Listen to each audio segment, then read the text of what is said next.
Film ini dimulai dengan seorang kakek-kakek yang sedang duduk di taman sembari melihat diary miliknya. Di sini dia mulai mengenang kehidupan masa lalunya. Kemudian scene berpindah ke tahun 1915 di rumah pijit Wanik, di mana ada seorang perempuan sedang berjuang melahirkan anaknya. Tak disangka, setelah melahirkan anaknya, perempuan itu harus mengalami pendarahan hebat yang mana pada akhirnya membuat dia harus kehilangan nyawanya. Selanjutnya, sang suami yang tahu kejadian itu lantas ingin membunuh anak tersebut dengan menggunakan senjata tajam. Tapi beruntung anak itu berhasil diselamatkan oleh nenek dan juga pelayan yang ada di rumah itu. Sang suami yang masih tidak terima dengan kejadian itu lantas mengutuk anak itu dan memanggil anak itu dengan sebutan Janrai yang artinya biadab. Adegan berpindah di mana Jan yang merupakan anak yang tidak diharapkan tidak diperbolehkan untuk tinggal di rumah pijit. Yang mana pada akhirnya sejak bayi dia tinggal bersama pelayan rumah tersebut di rumah kecil yang ada di kebun rumah tersebut. Scene berganti, di mana setelah kematian dari istri Wisnan yang bernama Dara, di situ Wisnan berjanji di depan para pelayan dan juga ibunya Dara bahwa dia tidak akan menikah lagi sebagai bentuk penghormatan ke mendiang istrinya. Tidak lama berselang, ada seorang perempuan cantik yang bernama Bibi Wat datang ke rumah pijit untuk mendoakan ke Dara. Di sini kita tahu kalau Bibi Wat itu merupakan adik dari Dara. Setelah Bibi Wat berdoa, dia bilang kalau mau ngeliat Jan. Akhirnya nenek Jan dan para pelayan mengantarkan Bibi Wat untuk bertemu dengan Jan. Di sini kita tahu kalau sejak lahir Jan tinggal bersama pelayan rumah yang bernama Pom beserta anaknya yang bernama Ken. Yang mana nantinya Ken menjadi sahabat dari Jan. Saat menggendong Jan, Bibi Wat berujar kalau dia mau tinggal di rumah pijit Wanik untuk merawat dan membesarkan Jan. Di sini neneknya Jan terlihat sangat terharu dengan perkataan dari Bibi Wat. Akhirnya, sejak saat itu Bibi Wat tinggal di rumah pijit Wanik yang berada di Bangkok. Singkat cerita, semua yang ada di rumah itu berubah 100 hari setelah kematian Dara. Yang mana nenek Jan harus meninggalkan rumah tersebut selama 3 bulan untuk urusan bisnis. Oke, sejak saat itu Wisnan mulai berkuasa di rumah itu. Adegan berpindah di mana Wisnan mulai bersikap arogan dengan menyingkirkan pelayan yang menolak mematuhinya. Selanjutnya, untuk pelayan yang dekat dengan neneknya Jan, dia berusaha merangkulnya dengan cara yang licik. Asli, gokil sih ini sob, dikasih ular kasur coba. Selanjutnya, para pelayan perempuan diminta untuk menuruti nafsu bejat dari Wisnan. Yang mana semua pelayan tidak bisa berbuat apa-apa karena takut akan kekuasaan Wisnan di rumah tersebut. Puncak dari tindakan bejat Wisnan yaitu dengan meniduri Bibi Wat yang mana sudah dianggap Jan seperti ibunya sendiri. Di sini Bibi Wat menuruti permintaan Wisnan dan memohon ke Wisman supaya tidak membunuh Jan. Scene berpindah di mana nenek Jan yang sudah kembali mendapatkan kabar kalau Bibi Wat sedang mengandung anak dari Wisnan. Karena sudah tidak tahan dengan kehidupan di pijit Wanik Bangkok, akhirnya neneknya pun pergi meninggalkan rumah tersebut. Singkat cerita, scene berpindah di tahun 1925 yang mana Jan sudah berusia 10 tahun sedang di rumah utama untuk berdoa ke mendiang ibunya. Gak lama kemudian, Wisnan datang dan langsung menendang Jan karena tidak suka Jan berada di rumah utama.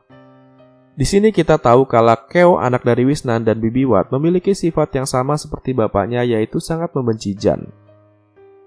Adegan berpindah di mana saat Jan dan Ken sedang berjalan di taman, Jan berinisiatif menyapa bapaknya dengan hormat. Tapi nggak diduga justru bapaknya terlihat sangat kesal dengan Jan karena telah mengganggu Keo. Padahal Jan di sini nggak melakukan apa-apa. Di sini kelihatan banget kalau Keo itu sangat senang melihat Jan yang disiksa sama bapaknya. Saking marahnya Wisnan dan Jan, Pom dan Ken sampai harus berlutut di depan Wisnan memohon supaya Jan tidak dihukum. Scene berpindah saat sedang demo besar-besaran di Bangkok, tidak sengaja Jan bertemu dengan perempuan yang kakinya tertembak saat demo. Di sini Jan mengobati kaki dari perempuan tersebut dan memberikannya sebuah sapu tangan. Serta di sini Jan tidak lupa berkenalan dengan perempuan itu yang bernama Hyacin. Adegan berganti di mana Jan yang sudah dewasa menyapa Wisnan dan juga Bibi Watt. Tapi karena Wisnan tidak menyukai Jan, kemudian Jan diusir untuk memanggil adiknya si Kew yang lagi ada di taman. Cerita berganti di mana Ken sedang bertarung dengan salah satu pelayan di rumah tersebut, yang mana kegiatan ini sudah jadi kebiasaan di rumah tersebut untuk sekedar berolahraga. Kew yang melihat pertarungan itu lantas menaruh hati ke Ken. Adegan berpindah di mana Saiso yang merupakan pelayan yang ditugaskan untuk tidur bersama Kew tiba-tiba keluar dari kamarnya secara diam-diam. Kew yang tahu kejadian itu lantas membututi Saisoi dan gak sengaja melihat bapaknya sedang bergenjotan dengan salah satu pelayan di rumah tersebut. Selanjutnya, Saisoi ternyata pergi dari kamar Kew untuk bergenjotan dengan Ken. Di sini kita jadi tahu kalau Ken itu fuckboy berwajah good boy yang mana sepanjang film dia senyum-senyum mulu tapi ternyata playboy kelas kakap. Esok harinya, Ken bilang ke Jan kalau di umuran mereka itu sudah sepatutnya mencoba untuk bergenjotan dengan perempuan. Karena pada dasarnya Jan ini pemalu, dia kemudian bertanya kalaupun harus bergenjotan, dia bisa melakukannya dengan siapa. Karena pada dasarnya Jan ini juga jomblo. Akhirnya Ken dengan mudahnya bilang kalau Jan bisa bercinta dengan Saisoi. Di sini Jan kaget banget karena dia kemarin lihat Ken tidur bersama Saisoi, tapi kok sekarang Jan malah disuruh tidur dengan Saisoi. Di sini Ken menjelaskan kalau itu semua nggak apa-apa karena Ken dan Saisoi cuma berteman. Selanjutnya, Jan yang masih lugu dan belum pernah bergenjotan akhirnya mengiyakan perkataan dari Ken. Di sini semua pelayan sampai ngintipin malam pertama Jan melepas keperjakaannya. Tapi tidak disangka baru sebentar main Jan langsung ngencerit yang mana itu jadi bahan tertawaan semua pelayan yang mengintipnya.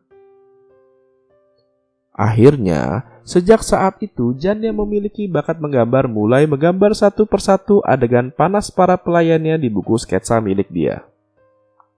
Adegan berpindah di mana saat Ken sedang mandi, dia dihampiri oleh Saiso yang mengajaknya untuk mandi bersama. Ken yang awalnya menolak kemudian mengiyakan ajakan dari Saisoi. Tapi tak disangka saat kejadian itu nggak sengaja Kew melihatnya. Di sini kita tahu ya kalau Kew itu jadi terbiasa melihat orang bergenjotan tanpa pernah merasakannya. Pada malam harinya, ketika Jan ingin mengantarkan Hyacin untuk pulang, dia nggak sengaja dicegat oleh segerombolan perampok yang ingin merampas serta memperkosa Jan. Jan yang sendirian tidak berdaya menghadapi perampok itu. Tapi nggak disangka Ken yang kebetulan berada di dekat situ mendengar ada teriakan orang minta tolong. Tanpa berpikir panjang, dia langsung menghampiri perampok tersebut dan melihat kalau orang yang dijahatinnya adalah Jan. Tanpa basa-basi, Ken langsung menghajar semua perampok itu sampai babak belur. Sesampainya di rumah, Jan bertemu dengan Bibi Watt yang lagi bersedih karena tahu kalau Wisnan akan pulang ke rumah itu bersama dengan cinta lamanya. Jan yang mendengar itu pun langsung kaget dan berusaha menenangkan Bibi Watt. Adegan berpindah di mana ketika Jan, Ken, Bibi Watt, dan pelayan lainnya sedang menata rumah, mereka mendapatkan kabar kalau Saisoi telah hamil 3 bulan. Kew yang tidak suka dengan perempuan hamil lantas menyiksa Saisoi dan menuduhnya kalau yang ada di perut Saisoi merupakan anak dari Ken. Di sini Jan kelihatan takut banget kalau itu sampai anaknya dia. Di lain sisi, Ken terlihat santai karena dia tahu kalau Saisoi itu sering berhubungan dengan banyak orang. Dan kalau dari hitungan Ken, anak itu bukanlah hasil dari hubungan dia maupun Jan. Akhirnya, sejak saat itu, Saisoi resmi diberhentikan dari pekerjaannya dan tinggal dengan laki-laki yang menghamilinya. Singkat cerita, adegan berpindah di mana Wisnan yang baru pulang dari Singapura datang bersama cinta lamanya yang bernama Madame Bunleng. Di sini, Madame Bunleng datang bersama anaknya yang bernama Kajon. Esok harinya, saat sedang berjalan-jalan di taman, gak sengaja Madame Bunleng masuk ke rumah yang berada di kebun. Kemudian dia melihat buku tulis dan juga buku sketsa yang ada di meja tersebut. Tanpa disadari, itu merupakan rumahnya Jan, yang mana buku yang dilihat oleh Madam Bonleng merupakan buku milik Jan. Karena tertarik dengan tulisan dan juga gambar dari Jan, akhirnya Madam Bonleng memutuskan untuk membawa buku tersebut. Adegan berpindah di mana saat Madam Bonleng berbicara dengan Bibi Watt, gak lama kemudian Keo datang dan memperlihatkan kain yang dia punya. Madam Bonleng berujar ke Keo kalau emang suka fashion silakan ambil buku yang ada di kamarnya karena dia punya banyak referensi fashion. Tanpa basa-basi, Keo pun ke kamar Madam Bonleng. Tak diduga-duga, dia menemukan buku sketsanya Jan dan berinisiatif untuk mencurinya. Pada malam harinya, Keo memandangi gambar-gambar erotis yang dibuat oleh Jan, yang mana hal itu sampai membuat dia mengelus-elus selambi lempitnya sampai berfantasi menembus awan. Singkat cerita, saat Madam Bonleng sedang berbincang bersama Wisnan, dia bilang kalau kemampuan bahasa Inggris dari Jan itu di atas rata-rata. Yang mana dia minta supaya Wisnan menyekolahkan Jan ke luar negeri. Wisnan yang pada awalnya menolak permintaan Bonleng, tapi karena Bonleng menjelaskan kalau mereka butuh seorang yang expert di bahasa Inggris, Wisnan pun akhirnya mengiyakan permintaan dari Bonleng. Adegan berpindah di mana Ken mendapatkan sakit pada kelaminnya karena terlalu banyak berhubungan dengan wanita. Alhasil hal itu membuatnya tidak bisa berhubungan selama sebulan. Para pelayan yang tahu kejadian itu lantas mengejek Ken dan bilang kalau semua ini atas ulahnya sendiri karena terlalu banyak berhubungan dengan wanita. Selanjutnya, Jan yang masih kepikiran dengan buku sketsanya kepikiran untuk mengambilnya dari kamar Madam Bonleng. Karena dia bingung, akhirnya dia minta bantuan dari para pelayan yang ada di rumah itu. Sesampainya di kamar Madam, dia nggak sengaja melihat Madam yang lagi asik mandi. Karena dia panik, akhirnya dia bergegas meninggalkan kamar itu. Tapi di sini Madam minta supaya dia menunggunya sebentar. Akhirnya, Jan terus terang kalau ke kamar itu buat ambil buku sketsanya yang telah diambil oleh Madam. Tapi Madam Bonleng bilang kalau dia lupa naruh bukunya itu di mana. Di sini kita tahu kalau mereka berdua nggak tahu kalau bukunya udah diambil sama Keo. Kemudian, Madam minta tolong Jan untuk menggosokkan es di punggungnya, yang mana hal itu sampai membuat Jan berfantasi liar. Karena Jan terlihat sudah mulai kurang ajar, akhirnya Madam memarahinya dan Jan seketika tersadar dengan kejadian-kejadian pedih yang dialami dirinya sewaktu kecil dulu. Di sini Jan terlihat sangat trauma sama yang namanya dibentak. Sesampainya di rumah, Jan yang melihat Ken sedang bergejotan dengan Keo pun tak kuasa menahan amarahnya. Dia langsung mendobrak kamar itu dan menghajar Ken sampai babak belur. Di sini Ken sampai harus dibawa pelayan lainnya ke rumah utama untuk disidang. Kemudian tidak lama berselang saat Wisnan sudah sampai ke rumah, dia langsung menyabet Pom dan Ken karena tahu kalau anaknya telah diperkosa oleh Ken. Sampai pada akhirnya, karena Jan sadar kalau akan kejadian yang sebenarnya, dia langsung berbicara ke Wisnan kalau yang memperkosa Keo itu adalah Jan. Di sini Keo membenarkan perkataan dari Jan, yang mana hal itu membuat Wisnan sangat murka terhadap Jan. Wisnan pun berusaha menembak Jan dengan menggunakan pistolnya, tapi hal ini dihalangi oleh para pelayan yang ada di sana. Sampai pada akhirnya, pistolnya pun tidak sengaja menembak pelayan rumah tersebut yang membuatnya harus meninggal. Setelah kejadian itu, Ken bercerita tentang kejadian sebenarnya yang mana dia dipaksa untuk bergenjotan dengan Keo. Yang mana kalau sampai Ken menolak, maka Keo akan berteriak dan bilang kalau telah dilecehkan oleh Ken. Asli sob, di sini Keo jago banget buat muterin fakta yang ada. Saat kejadian ini, Jan memberanikan diri bertanya ke Bibi Watt apa benar kalau bapaknya dia adalah pencuri. Di sini Bibi Watt menceritakan semua kejadiannya, di mana keluarga Pijitwanik merupakan keluarga yang makmur dengan berbagai bisnis yang maju di Bangkok dan juga pijit. Tapi karena kakeknya Jan meninggal muda, akhirnya bisnis tersebut dikelola oleh saudara perempuannya. Bibi Watt bercerita kalau cucu dari keluarga pijit Wanik hanyalah dua. Yang pertama Nona Dara yang mana merupakan ibu dari Jan yang tinggal di Bangkok, dan juga Bibi Watt yang tinggal di Pijit.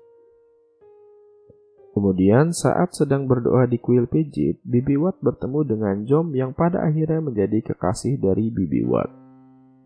Tapi cinta mereka terhalang karena Bibi Watt dan keluarga Jom saling bermusuhan, yang mana itu membuat hubungan Bibi Watt dan Jom berjalan secara backstreet. Singkat cerita, neneknya Jan membawa ibunya Jan ke rumah yang ada di Pijit.